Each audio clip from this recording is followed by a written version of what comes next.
When is this long? No, you react in any way because it is a bit sincere, so it justifies the laugh. When I was on the plane, I realised that I hadn't asked you how you were actually doing. I was so focused on not letting out any feelings at all that I forgot to talk about normal things. Maybe you thought the same because you didn't ask how I was doing either. The way that silence seems to be breeding among us is terrifying. I used to think that I hid behind it more than you, but that's changed. I can't really look at your joy because I just see what lingers beneath. The veil between small talk and the truth grows thinner. When you reached out to hug me, I felt a reflex of revulsion that shuttered all feeling, but you looked so stung. I know that the hug was an acknowledgement of the hurt crawling under your own skin, and I refused your comfort. Your perspective fractures around your eye, as does mine. I'm trying to search through the shards and escape. When will I be able to call you again, out of the blue? You feel just as I do, I know, like a hand has reached between your ribs and is grabbing onto what flesh it can find, scraping and clawing it together into a disfigured heap. I think you know that I struggle to talk to you, but you don't want it to be true, so we just pretend that we're all upset with someone else. My anger has kept me silent companion all these years, and as much as I've tried to tuck it out of sight, it sometimes sneaks out to bite you. Words feel dangerous when I pull them out from the depths of my stomach, uncoiling a sickly cord that's been rotting there. What can I say when I know that we're all feeling the same pain? I don't want to slide back, I want to go forward.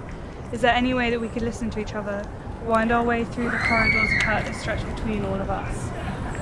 I want to ask each of you how you're doing and hear the truth in detail. I want to sit down with you and speak properly about the years and their malicious tendency to twist everything. If only we could finally uncover the thoughts you've blanketed for so long. I know what lurks there, and I feel that if I could only convince you to speak it, then I could tell you that it's not the end of the world, and we can move forward and forgive each other with honesty. If I could finally hear what you actually feel, then perhaps I could tell you this in person. But in reality, I'm just left with these words that I could never say. Wow, that was very beautiful. That was a lot. No, Yeah. it's very intuitive. What would you say? It's very beautiful. You're not from here, are you? London. I'm from Sydney, so. Oh, cool. Also got on a plane. Just to be stuff like that. Yesterday, yeah. Oh, really? Where is it? So, How do you feel about... I'm sorry. but I don't know, wait, it's hard. Yeah. How long have you been here? I've been here studying for 2.5 years, and I kind of just felt that I felt in that time a little bit of like emotional support drop away at home. So yeah, I would probably say I'm sorry. I don't know. It was very deep. Yeah. I gotta be honest, I'm a little concussed right now, so I You just have Oh my god, I'm sorry. Yeah, I thought it was really beautiful and sounds like there's a lot of history in this relationship being described and a lot of nuance in the feelings in the relationship itself, but ultimately there's also a lot of hope that's kind of overshadowed by this understanding that perhaps the hope will never be able to come out and actually, I don't know, work because there's these boundaries or these issues. A very profound way of describing a lot of complex feelings in very minor details, even just like the hug and the recoil. It was a very beautiful way you described it. Since I've been able to get feelings off my chest by talking to you, would you have any feelings that you would want to get off your chest? I don't have. I think the other thing, especially if you plan on staying here for longer,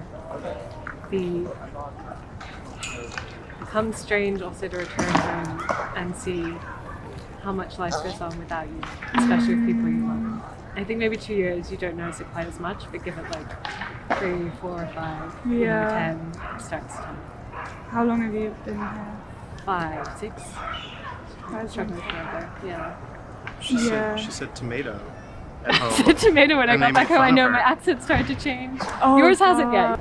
Like right before you walked up, I was just gonna say we were all like lifelong friends of 22 years. So we were all just saying how happy we were to like be together. We don't like see each other very often. Yeah, it's a funny sense of dislocation when you're living your life here and they're living their lives.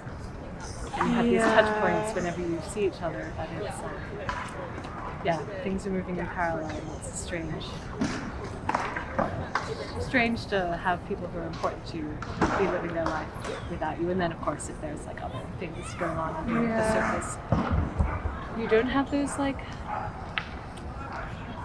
that luxury of time and space to just like deal with it, maybe because everything's concentrated in just the time you're spending visiting, which is always more.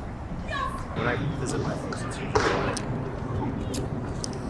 2 or 3 days of like, oh, it's so nice to see you, and then just like sour feelings, you know? And then particularly, my dad always does something like weird and shitty on like the very last day. I think because he doesn't know how to express like, you know, that he's, and he just gets like angry and fucking weird. Yeah. And then like provokes like a big weird fight that is like, why did we have to end it on like the worst possible note? Like, this is why I visit once a year and like not more. Thank you so much for being a part of the project. Thank you so much. Have a good rest of your day. I hope your concussion goes well. Thank you.